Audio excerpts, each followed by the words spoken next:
क्या नाम है आपका? श्रद्धा दासी। कहाँ से आई हैं आप? मैं ग्रेटर नोएडा यूपी से आई हूँ। आपने यहाँ भंडारा ग्रहण किया? हाँ, कर लिया। तो संत रामपाल जी महाराज जी के बारे में क्या कहना चाहेंगी आप? संत रामपाल जी महाराज के बारे में मैं ये कहना चाहूंगी कि संत रामपाल जी महाराज एक व्यक्तित्व पुरुष है। संत रामपाल जी महाराज का समाज सुधार बहुत बड़ा योगदान है। संत रामपाल जी महाराज की शिक्षाओं से ही प्रेरित होकर उन्हीं के अनुयायी उन्हीं की शिक्षाओं के अकॉर्डिंग बहुत सारे समाज सुधार के कार्य कर रहे हैं। संत रामपाल जी महाराज की कार्यशैली, उनकी विश्व प्रसिद्धि पूरे विश्व भर में फैल चुकी है। देश विदेशों में संत रामपाल जी महाराज प्रसिद्ध हो चुके हैं और उनकी ये प्रसिद्धता उन्हें प्रसिद्धता नहीं चाहिए। उनका एक मिशन है पूरे इस घोर कलयुग में सतयुग लाना। तो मैं लोगों से ये कहना चाहूंगी कि संत रामपाल जी महाराज एक अच्छे पुरुष हैं जो पूरे विश्व में सतयुग लाने का काम कर रहे हैं। उनका एक मिशन है।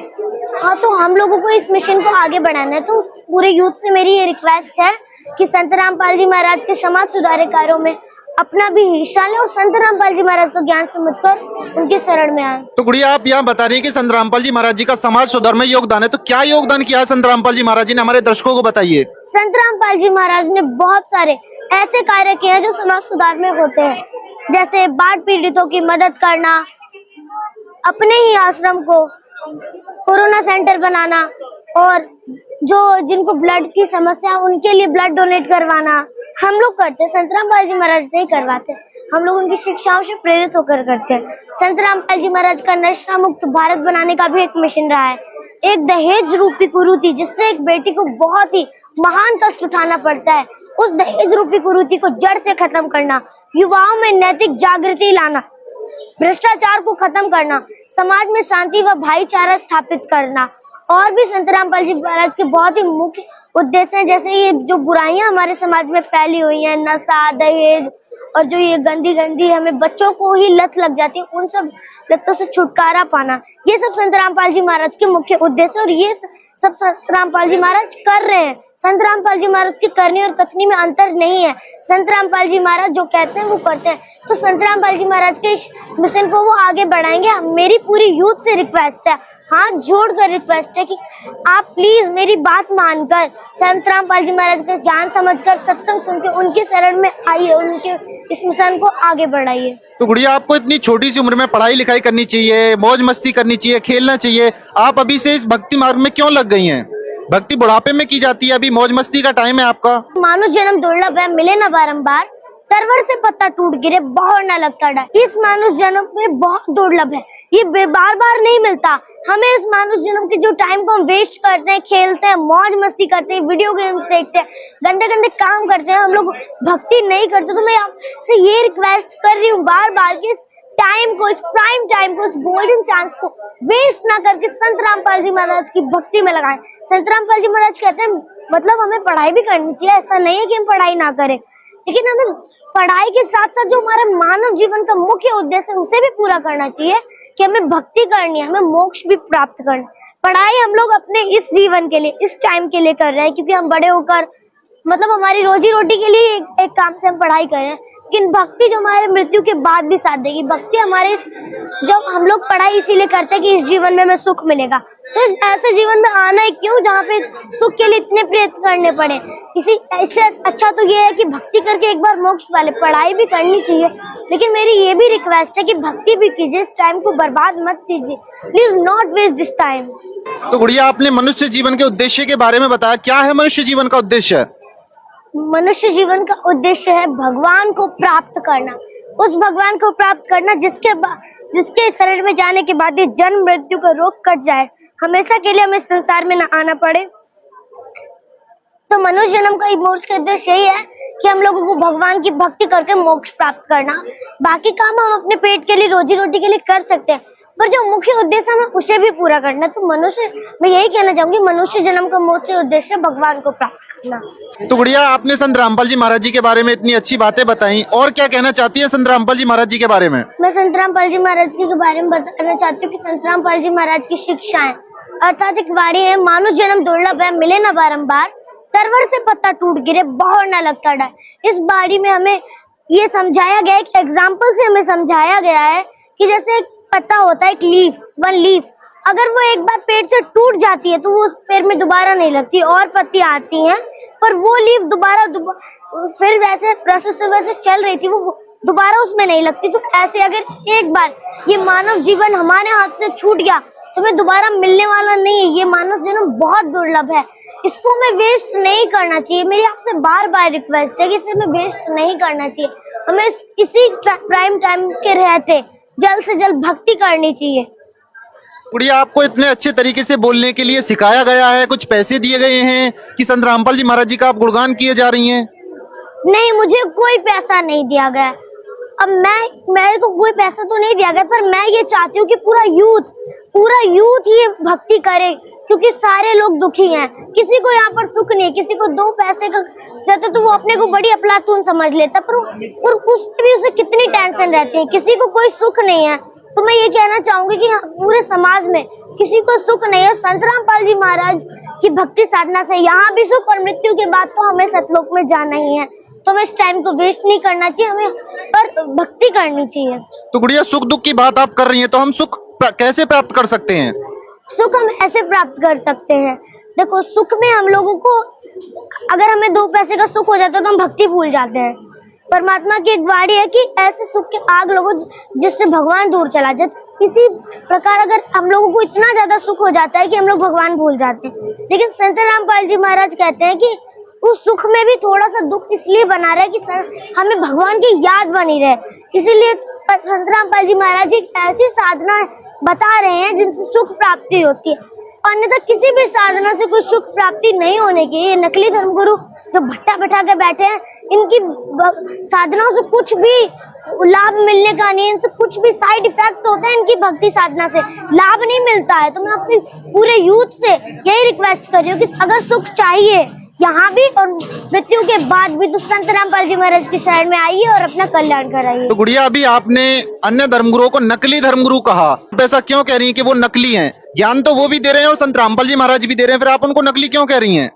एक होती है ट्रू वर्शिप और एक होती है फेक वर्शिप। वो फेक वर्शिप बता रहे हैं, वो गलत साधना बता रहे हैं, शास्त्रों के अनुकूल भक्ति नहीं बता रहे। उनकी वर्शिप शास्त्रों के अकॉर्डिंग नहीं है, और संत रामपाल जी महाराज की वर्शिप शास्त्रों के अकॉर्डिंग है। वो अधिकारी भी हैं इन मोक्ष मंत्रों को देने के, तो वो लोग अधिकारी भी नहीं, और वो गलत साधना बता रहे हैं, गलत पंथ चला रहे हैं, इसीलिए वो नकली धर्मगुरु। और हम लोग तो कहते हैं उन्हें भी संत रामपाल जी महाराज का ज्ञान समझकर शरण में आना चाहिए संत रामपाल जी महाराज, और अपनी इस भारी भूल की परमात्मा से क्षमा मांगनी चाहिए कि उन लोगों ने पूरे मानव समाज को भ्रमित करके रखा है। वो नकली धर्मगुरु इसीलिए है क्योंकि उन्होंने गलत साधना बताई, और अगर वो संत रामपाल जी महाराज की नकल करके सही साधना बताते भी तो वो उस साधना के देने के अधिकारी नहीं है। संत रामपाल जी महाराज जी उन मंत्रों को देने के अधिकारी। तो मैं पूरे यूथ से और उन नकली धर्मगुरुओं से भी यही रिक्वेस्ट करना चाहूंगी कि आप संत रामपाल जी महाराज की शरण में आइए और अपना कल्याण कराइए। अभी आपने एक बात बताई कि शास्त्र अनुकूल साधना क्या होती है? शास्त्र अनुकूल साधना, शास्त्र अनुकूल साधना यानी शास्त्रों के अनुसार पे भक्ति करना, शास्त्रों के अकॉर्डिंग जो भक्ति होती है उसे शास्त्र अनुकूल साधना। तो वर्तमान में शास्त्र अनुकूल साधना कोई और नहीं, केवल संत रामपाल जी महाराज जी दे रहे। मैं आपको बार बार समझाना चाहूंगी कि संत रामपाल जी महाराज जी ट्रू वर्शिप शास्त्रों के अकॉर्डिंग भक्ति बता रहे हैं। आप उनकी शरण में आइए और अपना कल्याण कराइए। संत रामपाल जी महाराज जी में शास्त्रों के अनुकूल भक्ति दे सकते हैं और कोई नहीं दे सकता है। आप हमारे व्यूवर्स को क्या बताना चाहेंगी कि वो संत रामपाल जी महाराज जी से नाम दीक्षा क्यों लें? क्योंकि वो अन्य धर्मगुरुओं के पास भी जुड़े हुए हैं, तो वहीं से भक्ति करके अपना मोक्ष क्यों नहीं करा सकते? वो क्यों संत रामपाल जी महाराज से जुड़े? अब देखो, मैं आपको एक एग्जांपल से समझाना चाहूंगी कि एक अबोध मछली होती है, उसे कुछ नहीं पता। तो अगर वो अपने किसी गुरु को, अपने किसी समझाने वाले से कहती है कि मैं पानी में ही क्यों जाऊं, मैं लैंड पे भी, जमीन पे भी तो रह सकती हूँ, मेरा जीवन वहां पे भी, तो उसे ये नहीं पता है उसे ये नहीं पता है कि उसका जीवन केवल वाटर में ही चलेगा, वो लैंड पे मर जाएगी। तो ऐसे हमें भी ये जानना जरूरी है कि हमें नकली साधना छोड़ देनी चाहिए। वो नकली धर्मगुरु नकली साधना बता रहे हैं, इसीलिए हमें ये छोड़ देनी चाहिए, हमें शास्त्र अनुकूल भक्ति करनी चाहिए। गुड़िया, आप संत रामपाल जी महाराज जी की भक्ति के बारे में बात कर रही हैं, और संत रामपाल जी महाराज जी हमने भी सुना है कि वेद शास्त्रों को खोल के दिखाते हैं, गीता जी को भी दिखाते हैं। तो गीता जी का कोई श्लोक याद है आपको? हाँ, मुझे याद है। सुनाइए। गीता अध्याय 17 श्लोक 23 में क्या लिखा है? गीता अध्याय 17 श्लोक 23 में गीता अध्याय 17 श्लोक 23 में ये दिखाया गया कि जो वेद, हम लोगों को पता है कि वेदों का सारांश गीता जी है, तो उसमें वेद मंत्रों के बारे में बताया गया है कि हमें कौन से मोक्ष मंत्र कौन से करने चाहिए। तो उस गीता अध्याय 17 श्लोक 23 है, ओम तत्सत इति निर्देश ब्रह्मण तिर्विद समर्थ है ब्राह्मणा तेन वज गीता पुरा। इस श्लोक का अर्थ यह है कि ओम तत्सत इन वेद मंत्रों का ही निर्देश है। निर्देश मतलब फाइनल फैसला, इसी का निर्देश है, इसी का हम लोगों को इसी के लिए, इसे ही जपने के लिए दिया गया है कि इसी को जब जपेंगे तब आपको सुख की प्राप्ति, मोक्ष की प्राप्ति होगी। और कुछ बताना चाहेंगी गीता जी के बारे में, जो आपने गुरु से आपने ज्ञान प्राप्त किया है गीता जी के बारे में, और क्या बताया, क्या क्या लिखा है गीता जी में? गीता जी में हम लोगों को व्रत, कर्मकांड, पिंडदान इन सब करने के लिए भी मना किया गया है। गीता अध्याय 6 के 16 में ये हमें मना किया गया है कि हम लोगों को ये व्रत वगैरह नहीं करना चाहिए। अब मैं आपको बताना चाहूंगी कि गीता में ये लगा है भूतानि अंति भूतानि प्राप्त, मतलब जो भूतों की पूजा करता है वो भूतों को प्राप्त होता है। अब जो हम लोग भूतों की पूजा करेंगे यानी पिंड भरवाएंगे, श्राद्ध करेंगे, तो इनसे तो हमें मोक्ष मिलने वाला नहीं है। तो जो मोक्ष की वृद्धि है वो संत रामपाल जी महाराज जी दे रहे हैं। गीता के अनुसार भक्ति भी संत रामपाल जी महाराज जी दे रहे हैं, वेदों के अनुसार भक्ति भी संत रामपाल जी महाराज जी दे रहे हैं। हमें लोगों को, मैं आपको बार बार भी बता रही हूँ, शास्त्र अनुकूल साधना करते, तो गीता जी में भी ये बताया गया है कि जो शास्त्र विधि को त्याग के मनमाना आचरण करते हैं उन्हें कोई सुख नहीं मिलने वाला, बल्कि साइड इफेक्ट ही होंगे। गीता अध्याय 16 के श्लोक 23 में ये बताया गया है कि शास्त्र विधि को त्याग के जो मनमाना आचरण करता है उसको ना तो कोई, उसकी ना गति होती है, ना उसे कोई सिद्धि प्राप्त होती है, अर्थात वो ना तो मोक्ष प्राप्त कर पाता है, ना वो कोई सुख प्राप्त कर पाता है। तो हमें शास्त्रों के अनुसार भक्ति ही करनी पड़ेगी, तभी हमें मोक्ष प्राप्त होगा और तभी हमें सुख की प्राप्ति होगी। मैंने आपको ये भी बताया था कि मृत्यु के बाद हमें मोक्ष प्राप्त करना, तो वो ये भी अब क्वेश्चन उठता है कि वो कौन सी जगह है जहाँ पे हम लोग चले जाएंगे तो दोबारा इस काल के चक्र में नहीं आना पड़ेगा। तो गीता अध्याय 18 श्लोक 62 से 66 में ये बताया गया शाश्वतम सतानम, मतलब कि जो शाश्वतम सतानम जो एक ऐसा भी स्थान है जिसको संत भाषा में सचखंड सतलोक कहते हैं, कि शाश्वत स्थानम है जिसके बाद इसमें जाने से हम लोगों को दोबारा यहाँ नहीं आना पड़ता। उस स्थान के जाने की जानकारी भी संत रामपाल जी महाराज जी हमें दे रहे हैं। अभी आपने सतलोक की बात की, क्या जानती हैं सतलोक के बारे में?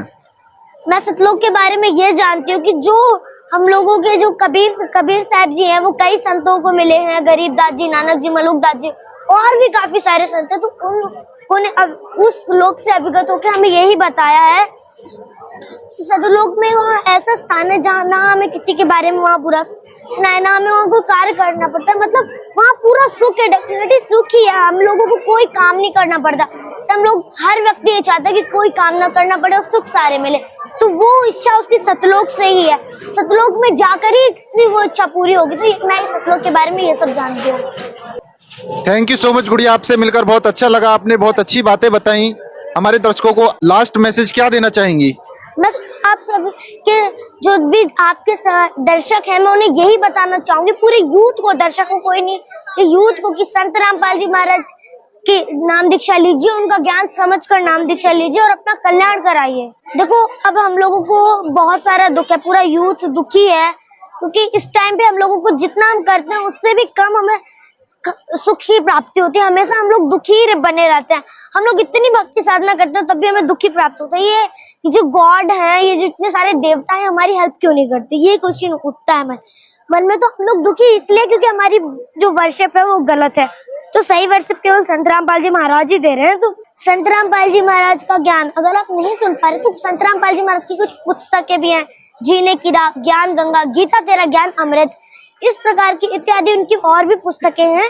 ये कुछ मेन पुस्तकें, इन्हें आप पढ़कर भी संत रामपाल जी महाराज के ज्ञान को समझ सकते हो। संत रामपाल जी महाराज के कई टीवी चैनलों पर सत्संग आते हैं, उनके नीचे एक येलो लाइन डिस्प्ले होती है, उसमें जो नंबर दिए जाते हैं उनमें आप उन नंबर को कांटेक्ट करके उन बुक्स को मंगा सकते हो। तो मैं आपको पूरे यूथ को यही कहना चाहूँ, अब संत रामपाल जी महाराज से नाम दीक्षा लीजिए और अपना कल्याण कीजिए। थैंक यू सो मच गुड़िया। सत साहिब जी।